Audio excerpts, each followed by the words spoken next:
ನಮ್ಮ ತಮಿಳುನಾಡು ಮುಖ್ಯಮಂತ್ರಿಗಳಾದ ಶ್ರೀ ಜೋಸೆಫ್ ವಿಜಯ್ ಅವರು ಈ ಪದವಿಯನ್ನು ಸ್ವೀಕರಿಸಿದ ತಕ್ಷಣ ಮಾಡಿದ ಮುಖ್ಯ ಕೆಲಸಗಳು ಯಾವ್ಯಾವು ಗೊತ್ತಾ? Free electricity. ನಾಡಿನ ಪ್ರತಿ ಮನೆಗೂ 200 ಯೂನಿಟ್ಸ್ ಎಲೆಕ್ಟ್ರಿಸಿಟಿನ ಫ್ರೀ ಅಂತ ಸ್ಯಾಂಕ್ಷನ್ ಮಾಡಿದ್ರು.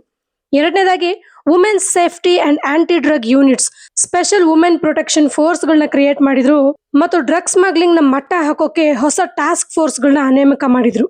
Abolishing VIP culture, unnecessary VIP protocol ನ ಬ್ಯಾನ್ ಮಾಡಿದ್ರು.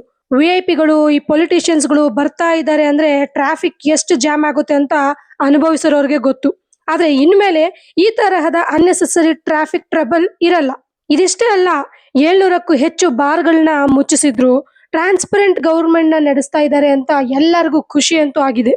ನಿಜವಾಗ್ಲೂ ಹೆಮ್ಮೆ ಆಗುತ್ತೆ ಇವರ ಈ ಶೈಲಿಯ ಆಡಳಿತನ ನೋಡ್ತಾ ಇದ್ರೆ. ಪ್ರತಿ ರಾಜ್ಯದಲ್ಲೂ ಈ ರೀತಿಯಾದ ಸರ್ಕಾರ ಬಂದ್ರೆ ನಮ್ಮ ಭವ್ಯ ಭಾರತದ ಕನಸು ನನಸಾಗೋದು ಸುಳ್ಳಲ್ಲ ಅನ್ಸುತ್ತೆ ಅಲ್ವಾ? ನಿಮ್ಗೇನ್ ಅನ್ಸುತ್ತೆ? ಕಮೆಂಟ್ ಮಾಡಿ ತಿಳಿಸಿ.